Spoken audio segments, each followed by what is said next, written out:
Greetings YouTube, time for another bargain video. Actually, let me move something because it's not where I want it to be.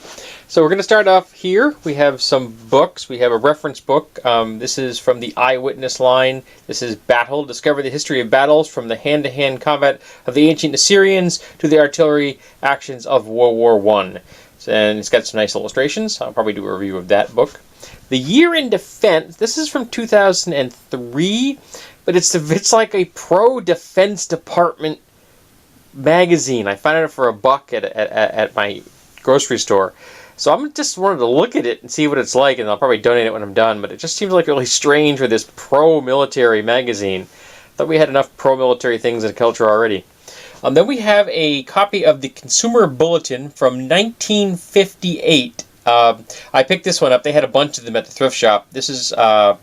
I picked this up because it has an article on motor scooters, because my wife has an affection for motor scooters. She used to own one. I thought that I'd do a review on that one because it was kind of interesting. Then we have the official James Bond 007 role-playing in Her Majesty's Secret Service, the complete basic game, including an introductory adventure. This is just the book. It's not the box set. I picked this up for $2 at a thrift shop. And I don't know if I'm going to sell it or I may just give it away.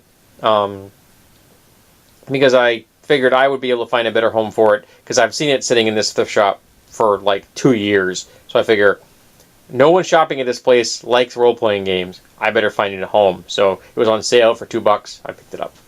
Then we have Claws, a first 3 issues of a comic with Black Cat and Wolverine. I haven't read a Wolverine comic in ages, and I haven't ever read a Black Cat story.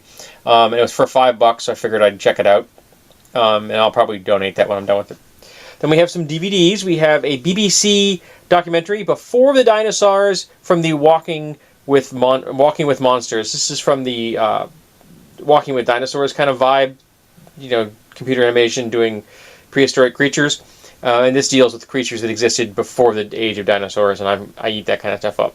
Here we have Snatch. This is the special edition, and it has, I think, 2 commentary tracks. That was what attracted me. Then we have Appleseed. I don't think I have this Appleseed, and I know I don't have one with a commentary track, so I wanted to pick that up. I get that for $5. The Young and the Dead, which is a documentary talking about revitalizing a cemetery to make it a public attraction and to give more respect to the people that are buried there, which I thought was kind of interesting. So I thought I'd give that a viewing. I picked it up for $1. Then we have Fantastic Four. I actually have the Silver Surfer one, which I actually haven't watched. I didn't have a copy of the original, and I wanted it. So I've got this one, and this has a commentary track, so because it wasn't a very great movie, but I still want to listen to it. Then we have Lonesome Jim, a comedy from Steve Buscemi with Casey Affleck and Liv Tyler. And I like Buscemi and Affleck, so I thought I'd give that a view. It was $1. Then we have Win-Win with Paul Giamatti, which I remember seeing this trailer, but I never heard anything else other than that. It's like I saw the trailer and the film disappeared. Now I find it at a thrift shop for $1. So I thought I'd give it a try. I have a soft spot in my heart for Paul Giamatti. He's kind of like that, you know, hound dog character, kind of like Dopey Dog, except Droopy Dog, but he's in real life. Then we have Angelina Jolie's Salt, which was an okay movie. It has a commentary track. I want to listen to that. But I think they could have done more with what they had. It was a really nice premise, but I think they kind of dropped the ball. Then we have some Gutter Guard. I actually don't know if we can use this. My wife doesn't know if we think we have any use for it, but it was $3, and I took a gamble that we might be able to have a use for it. If we don't, I'll give it to a neighbor, or I'll donate it, return it back. It's just a $3 investment to see if it would work or not. Then we have a dollar store flashlight. I shall review that. And we have a flashlight here, and this is a Bright Star flashlight, made in USA, all metal, has a glass lens. I picked this up for $1 at a yard sale, and it does work. And I have already... Oh, there we go. Use the button. I have already converted it to LED, so there you go. And made in 1970, so it's actually older than my wife. That was kind of interesting. It's not worth a whole lot. Like online, you get them for like $4 or $5, but still for $1, add it to my collection. Then we have another flashlight. This is a multi-tool. was a very strange multi-tool. I plan on doing a review on that one. I picked it up at Radio Shack for $7, I think it was. Then we have a boot hook. I made a boot hook last year, I think it was, for my mother-in-law, but the one I made was longer than this.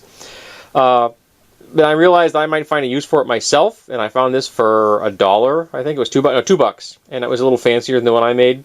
So I figured that I'd may have a use for this someday, because occasionally I have difficulty time lacing up, pulling on my boots and such.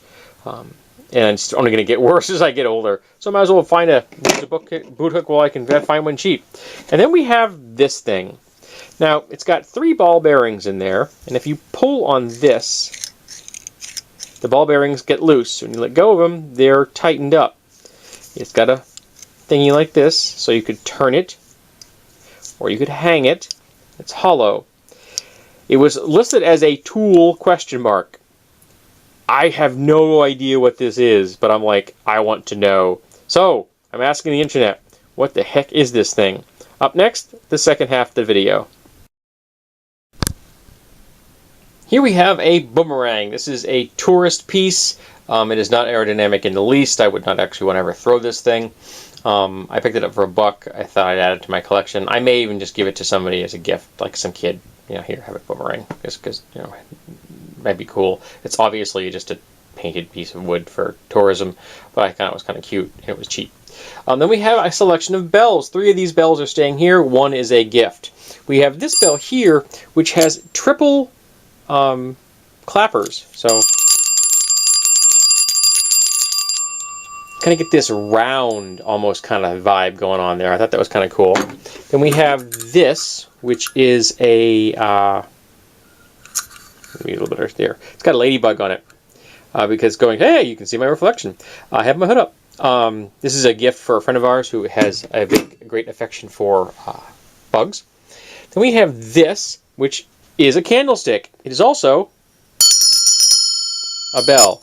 Now this is a weird clapper. They added this clapper in there. It almost looks like a little block of some kind. I can't quite figure out what the heck it is, but it's light. So I'm figuring if I can get a heavier clapper, I'll get slightly better sound out of it. Because when I tap the bell with my tungsten ring, it gives me a pretty good tone. So I'm going to replace that clapper. Then we have a jingle bell, which has a nice tone to it, and it's a really wonderful patina. This is an actual 19th century jingle bell, sleigh bell, which I found for my wife. Now I can't afford a set of 19th century or even early 20th century sleigh bells. They're too expensive. So I figure maybe we can start putting together a set for my wife, because you can find small sets for like 2s and 3s relatively inexpensively, and this was a good price, and I figure it's the start of a collection because she really loves sleigh bells. It's got a nice tone. Then we have some figures. And we have a guy that's kind of like 20,000 Leagues Under the Sea, a couple of steam mechs, and a couple of kind of robotic insects with riders. And I picked these up cheap because I wanted to use them as demonstrations of how you can find gaming resources inexpensively. I will do a video on those in detail. And then we have the most unusual item today. That. This is a swordfish bill. So this is a bill from a swordfish. It's in rough shape.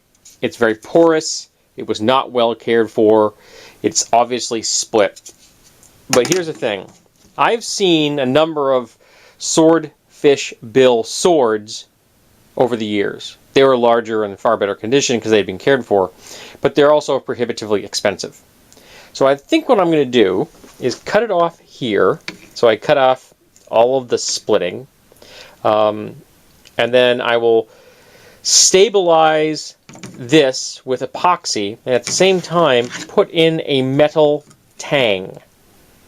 When I stabilize it with epoxy, tape it up nice, coat it with some parchment paper, then tape it tight, and then use some epoxy to stabilize the material, and then put a haft in there so I can put a small guard and a handle to make my own style of swordfish sword. Then sand this surface up, probably clean this little bump up here, make it look a little better, and then when I'm finished, I should be able to get some of the dirt off of it by a light sanding, lacquer it, maybe even use something from in the marine environment to really stabilize it, and then I'll have my own until someday I can own a larger, more expensive version, which is in better condition. But this was only $4. Yeah, it's in bad shape, but I've never seen a swordfish bill for sale anywhere that hadn't been made into a piece of folk art already. And again, prohibitively expensive. So for a $4 buy-in and an excuse for another craft project, I thought it was a pretty cool deal, and one of the more unusual things I have found at a thrift store. You never know what you're going to find, folks. And for all the cool things I find, remember the dozens of times I find absolutely nothing when I go to thrift stores and yard sales and flea markets. There are times, I went to one today, found nothing, walked in, wandered around for half an hour, walked back out empty-handed. You don't always find cool stuff, and a lot of the time you find mundane things, and sometimes you find really, really cool things and unusual things. And this is one of those cases where I did. I still think my pacemaker beats it, though.